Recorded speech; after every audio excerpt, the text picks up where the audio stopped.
Hey everybody, Chris Bassett here, and in this video I'll be doing a review of the ReliefRX Mini Massage Gun, plus a practical do's and don'ts list while using the massager. Let's get into it. This little guy is compact and portable. Let's unbox it, test it out, and break down everything you need to know. Stick around for the tips. They could save you from bruising or wasting your time. So out of the box you get this hard carrying case. Zips up, feels nice. It's cloth. It's pretty lightweight. I'd say under a pound, pound and a half. Comes with an instruction manual. Go ahead and feel free to pause the video if you need to review the instructions, but it's going over basically how the device works and any cautions or maintenance. All right, so let's go ahead and take a look at the ReliefRX Mini. I'm guessing it's pretty lightweight. I don't know, 10, 12 ounces, which makes it really easy to hold on to for longer sessions without your arm getting tired. It's that soft rubber. The design is ergonomic with a good grip, and then it looks like it charges via a USB-C, which is super convenient. It does recommend that you charge the device before using it the first time. I would say the battery life is pretty solid. You can expect around 2 hours of use before needing to recharge it, depending on the speed you're using. And it's quiet enough to be used in an apartment or while watching TV. There's a few different interchangeable heads. There's like this one with fingers. There's a bullet and like a ball. They're all soft rubber. So it has 5 different speed settings, starting around 2,000 RPM up to 3,000 RPM.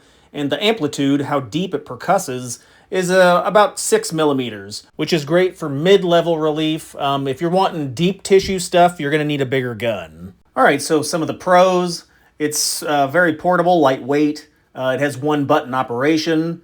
It's pretty quiet. It has a decent battery life. And then it's pretty affordable for daily soreness. Some of the cons. It's not as powerful as the full-sized guns for deep tissue. It has limited attachments. And then it's best for more of a maintenance rather than intense recovery. Alrighty, let's go over the do's and don'ts list.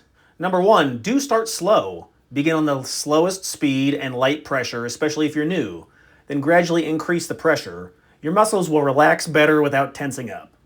Number 2, do target big muscle groups, like your quads, hamstrings, calves, glutes, shoulders, upper back. Avoid the spine. You want to use slow, gliding motions, about 30 to 60 seconds per area, up to 1 to 2 minutes max per muscle group. Number 3, do keep it moving. Glide it over the muscle, let the gun do the work. No need to press very hard. Number 4, do use the right head. There's a soft dampener for sensitive areas or warm-up, and then the ball for general use. Use the bullet or the thumb shape for trigger points. Number 5, do use it consistently. It's great before and after workouts, after sitting all day, or for general tightness. Pair it with some stretching. Alrighty, let's go over some of the don'ts. You don't want to use it on bones, joints, or your spine. Avoid your kneecaps, elbows, shins, or bony areas. It can cause bruising or pain. Number 2, don't go near the front or sides of your neck. Big risk to arteries, so skip the neck or only use on very lightly areas around your neck, maybe your upper traps if you need it.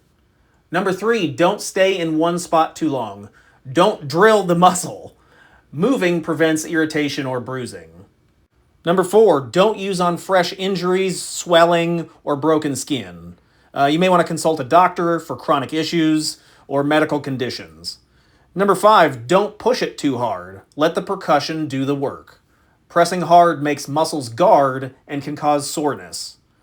And then number 6, don't overuse it. 10 to 15 minutes total per session is plenty. More isn't always better. Hey, check out another video over here. Don't forget to like and subscribe if this was helpful. Also, check out the links down in the description if you'd like to help support. I'd really appreciate it. Any other questions or comments, put those below. Thanks.